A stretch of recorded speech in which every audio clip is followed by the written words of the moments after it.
The Greek islands are held with great affection in the hearts of us Brits. Every year, 3 million of us head there for our holidays. And it's easy to see why. This is Greece, and look at that. I have a strong affinity with the islands. My mum is Greek, although she despairs that I still can't speak the lingo. I'm proud of my Greek heritage, my Greekness. Look, my nose. My nose. But I've only holidayed here, and I've never really explored beyond the tourist trail. Here we go. Until now. I'm going to see the hidden side. It's so beautiful. Hello, everybody! Look at it, it's so lush. From the historical and rugged terrain of Crete Oh, I think I pulled. to the glamour of a sunset in Santorini. Isn't it gorgeous? Thank you. Oh, look. But I'll also be taking in the lesser-known islands, from the architectural splendor of Symi to the natural wonder of Skopelos, Oh, it makes me proud to be just that little bit Greek. before ending my journey on the island where my family story first began. This is a voyage of discovery, and I'm taking you with me.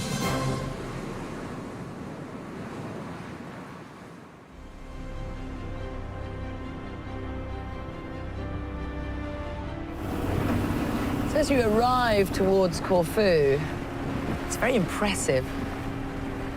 Beautiful buildings, very structurally imposing, and very Italian-looking. They say Corfu is the least Greek of all the Greek islands. I was talking to my dad before I left for this trip, and when I mentioned Corfu, he said, "Oh, yes. I think you'll find they have their own cricket club."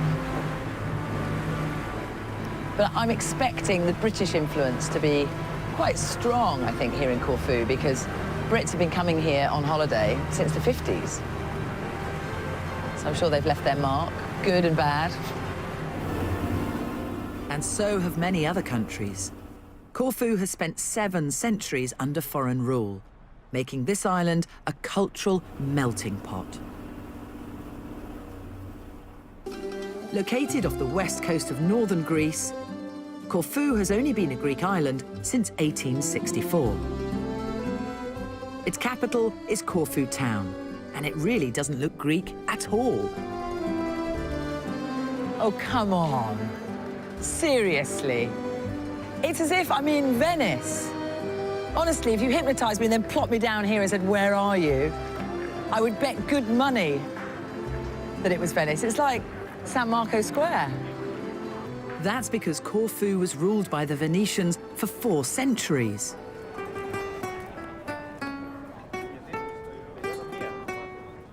And my dad Michael was right. They really do play cricket here.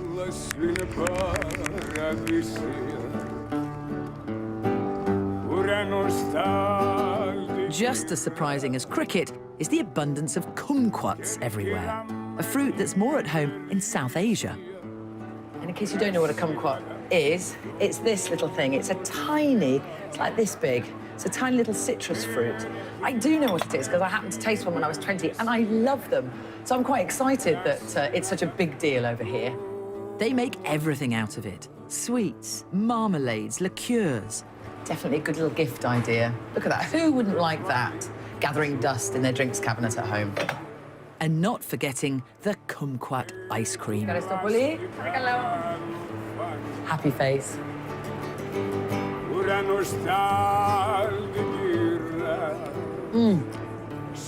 That is an exotic flavour. It tastes like an orange mixed with a lemon with a bit of grapefruit. And it was a Brit that brought kumquats to Corfu, a British botanist. I really like them. It's Corfu's location on the major shipping routes that's responsible for oddities like the kumquat.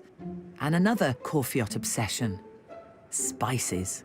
Smoked sea salt, veggie mix, fish and seafood, sweet and spicy potato. Why? Why so many spices? Now, the Greeks like their spices, but this is a whole new level. Hello, Katerina. Hi, welcome. My nostrils are tingling. What a lovely smell. This aromatic shop is owned by Katerina, and it's her passion. She's a real-life spice girl. You've got spices from all over the world here. Well, all of the blends that you see, I personally make them. So tell me a little bit about the history of Corfu and why there are so many spice shops here. Well, we were blessed to be part of the Venetian era over 400 years. The Venetians had Corfu, so... They gave you the lovely buildings. Yes, yes. Corfu was probably the first island or the area in Greece that had spices. So this was on the spice route, the Silk Road. The Silk Road, exactly. The famous Silk Road. Yeah, yeah, yeah. So they really are spices from all over the world. Absolutely. And now the Corfiates? The Corfiates, The Corfiates have adopted... Absolutely. We have all most of these. the names of the dishes that they have here in Corfu are Italian names because of the Venetian era.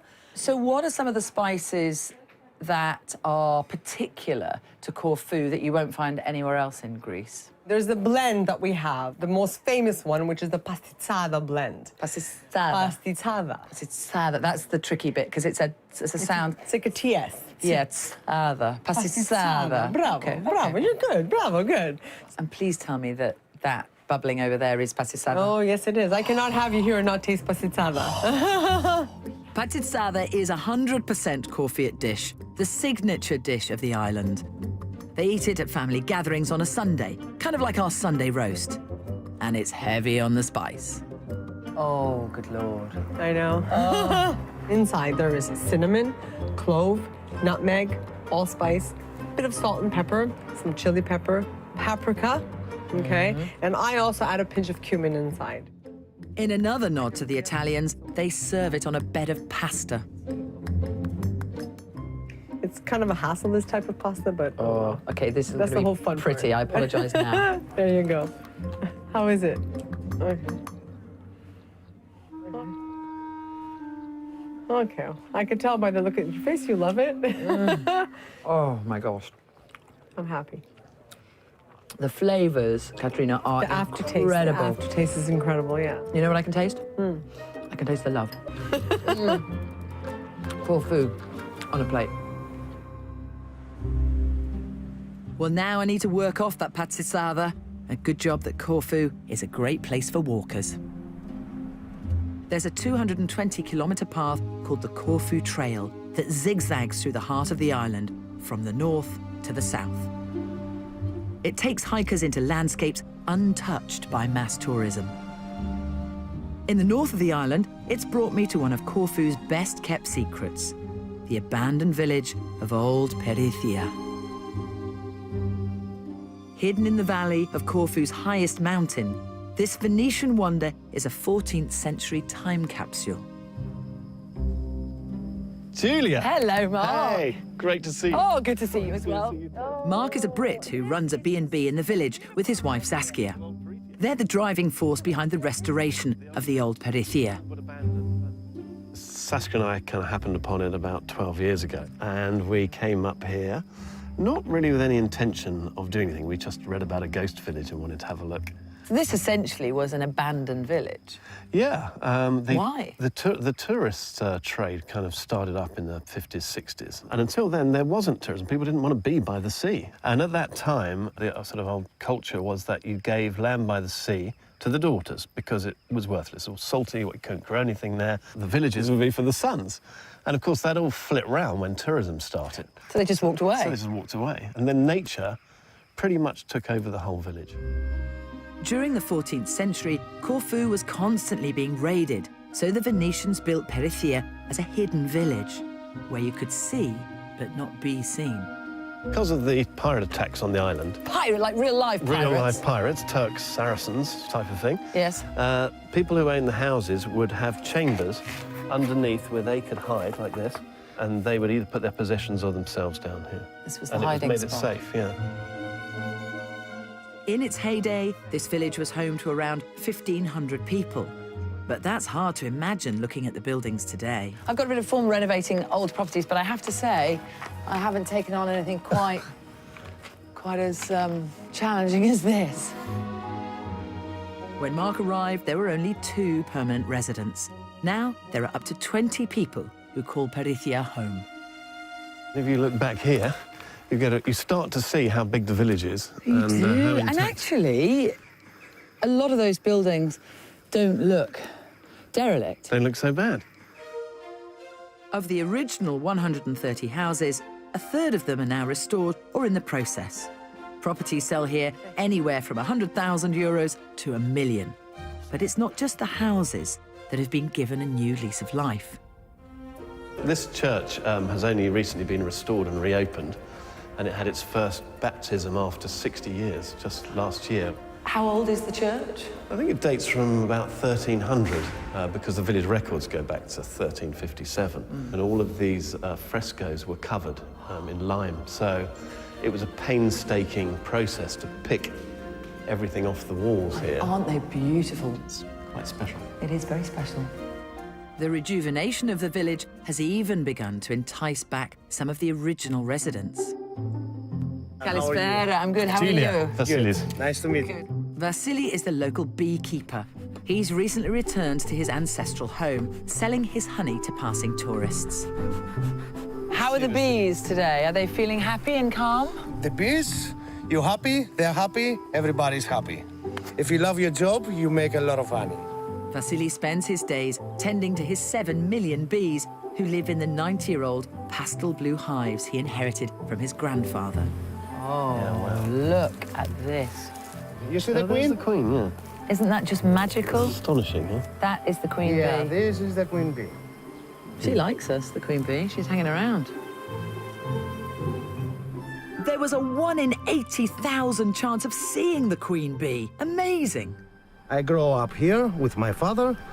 In this place, we have the bees from my grandfather, my father, me, and we continue with my kids, How old are your children? 8 and 5. Amazing. Yes. So you're handing down this Yes, they work to your with me. generation. Yeah, we continue, I think. Yeah. What a life, what an existence. It's beautiful. Perithia was built as the village that couldn't be seen. But now, thanks to the love of these guys, it's finally getting the audience it deserves. What a special, magical place. And ironically, it was tourism that drove the original settlers away from this village, made it a ghost town. They were chasing the tourist dollar, heading to the coast, heading to the sea. And now it's tourism that brought everybody back and breathed new life into this place. With a heavy heart, I'm saying my goodbyes to Perithia. But the south of the island beckons, and another majestic Venetian import.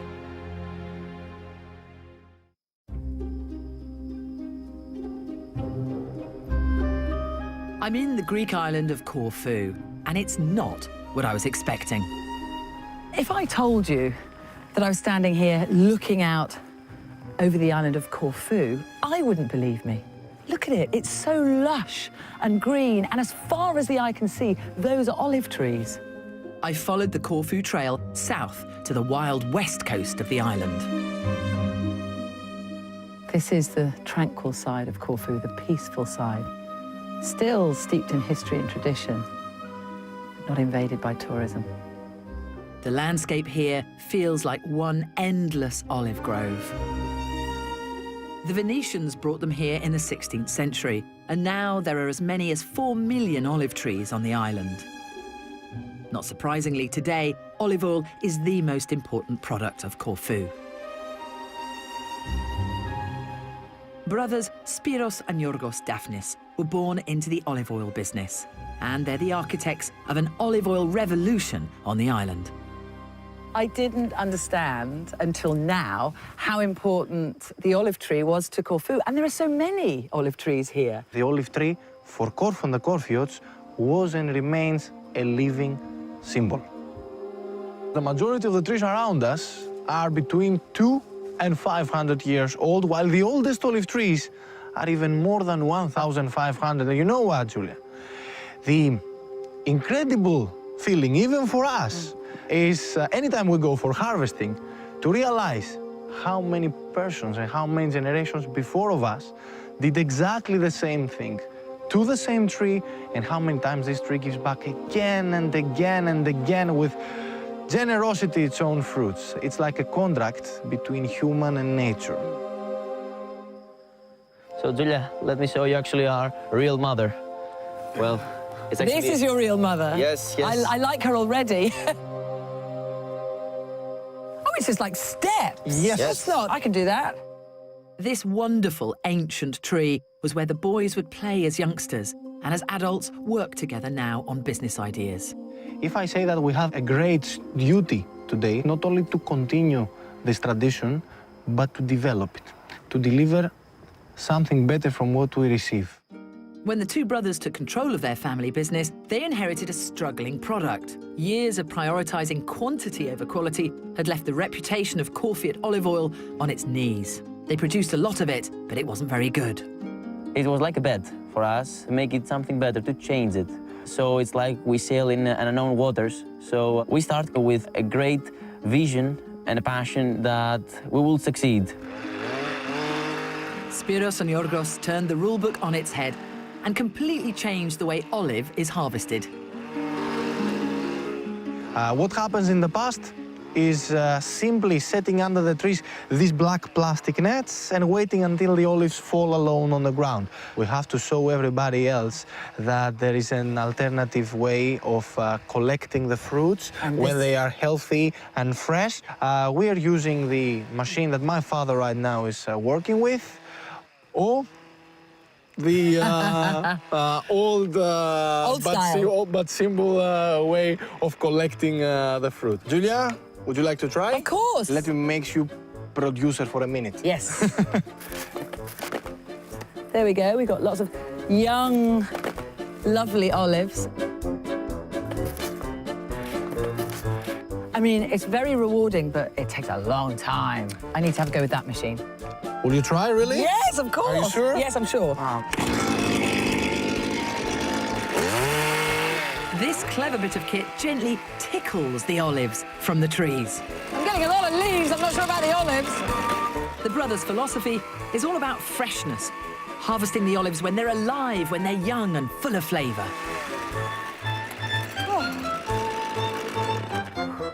I tell you what, that is hard work. I couldn't do that for 12 hours. Respect. Thank you very much. Once they're collected, the olives are brought here to the processing area. They're washed, squeezed, and the olive oil is extracted. It's a really nice process to watch. And it smells just very earthy. Within a few years, Spiros and Yorgos have turned Corfu olive oil from a product with a dreadful reputation to one of the very best award-winning oils in Greece. What I want you to do, Julia, is I want you to take one last deep breath from the olive oil, just like this. Yeah. And then I want you to take an olive oil drop in your mouth, close your lips, keep it closed, and then for me. 2-3 seconds, I want you to turn it around so to feel it everywhere in your mouth, and between your teeth, take a fast and deep breath like that. I've been to yoga classes that are less complicated. OK. Take an olive oil drop, close your lips. Perfect. Leave it slowly go down. Take a deep breath. You must feel a bitterness in the back I'm feeling of the your bitterness. tongue and a spicy sense in your throat. Well, all of that is very spicy, very bitter. Something I forgot to tell you I thought you were my friend. I thought we bonded today. Well, It certainly packs a peppery punch, but olive oil is also thought to have health benefits. In fact, the legendary Greek physician Hippocrates described it as the perfect medicine. Yamas. Cheers, yamas. I'm not ready to leave this corner of Corfu just yet. I came here to discover secrets of the Greek islands, and one particular local secret has definitely caught my attention. Eva, who works at the olive farm, has offered to tell me more. Everyone comes here from the village. They can see it's very nice. It's beautiful. The sunset is just lovely nice. here. Also, here we do a specific thing, something that locals do. Ah, okay. This isn't quite what I was expecting. What are we going to do with that? Well, this is something that the local people use here whenever they come in this pit. It's mud, it's clay. Yeah, exactly. Clay. Well, okay, so what do we do? Where do we put it? you take this one and you put it into your skin like this. Oh, okay, and it's good for you? Yeah, it's very good. This clay comes from the cliffs around us, and the locals swear it's the best thing to draw toxins from the skin. That's a good noise. Am I going to look 10 years younger after this? Or 20 years younger. I love you. I'm going to go for the face. I'm going to try a bit on the face. Of course. It's very nice. Let's get the blood running.